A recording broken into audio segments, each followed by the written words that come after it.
রাত পেরোলেই পহেলা বৈশাখ, বাজারে দেখা মিলছে সারি সারি ইলিশ মাছ। তবে এই ঐতিহ্যবাহী খাবার ইলিশ মাছ সাধারণ মানুষের নাগালের বাইরে। এটি শুধুমাত্র এখন একটি নির্দিষ্ট উচ্চবিলাসী মানুষের খাবারে পরিণত হচ্ছে। পহেলা বৈশাখকে সামনে রেখে জমে উঠেছে রাজধানীর মাছ বাজার। তবে উৎসবের আমেজের সঙ্গে পাল্লা দিয়ে বেড়েছে ইলিশের দাম। সাধারণ ক্রেতার নাগালের বাইরে চলে যাচ্ছে ঐতিহ্যবাহী এই মাছ। পহেলা বৈশাখ মানেই পান্তা ইলিশ, আর এই পান্তা ইলিশের ভিড়ে রাজধানীর মাছ বাজারগুলোতে সকাল থেকেই বাজারে ক্রেতা বিক্রেতার ব্যস্ততা। বাজার জুড়ে সারি সারি ইলিশ, তবে দাম শুনে অনেকের কপালে ভাঁজ। বৈশাখকে ঘিরে ইলিশের দামে লেগেছে আগুন। কেজি সাইজের তাজা ইলিশ বিক্রি হচ্ছে 2300 থেকে 2500 টাকা। ফ্রেজেশন ইলিশ 2000 থেকে 2200 টাকা পর্যন্ত।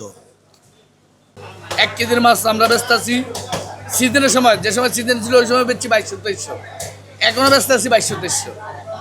1 কেজি 200-300 মাছ সিজনে বেচি 2500-2600, এখনও 2500-2600, দাম বেশি না। পান্তা ইলিশ তেল আমাদের বাঙালির জন্য ঐতিহ্য, তো সেই হিসাবে আমরা সবাই এখানে আসি আর কি। তো আমি একটা মাছ নিলাম, এটা 2250 টাকা করে নিলাম কেজি। পদ্মার ইলিশ বলতেছে 1 কেজি 110 গ্রাম হয়েছে, 2450 টাকা নিলাম আমার। দাম বেশি হওয়ায় অনেকে ইলিশ কিনতে পারছেন না, কেউ কেউ আবার ছোট সাইজ বা বিকল্প মাছের দিকে ঝুঁকছেন।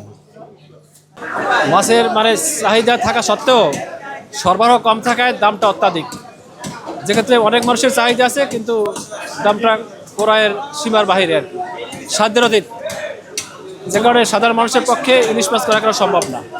পহেলা বৈশাখের আগের দিন রাজধানীর এই মাছ বাজারে ইলিশের সরবরাহ থাকলেও দাম অনেকটা চড়া।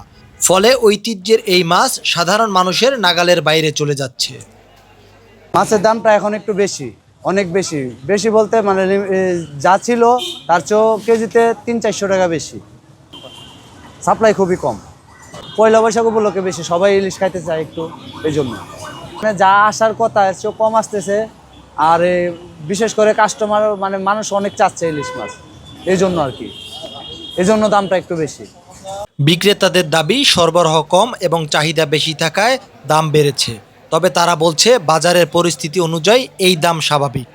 সব মিলিয়ে বৈশাখের ঐতিহ্য ধরে রাখতে চাইলেও উচ্চ দামের কারণে ইলিশ এখন অনেকের জন্যই হয়ে উঠেছে বিলাসী পণ্য।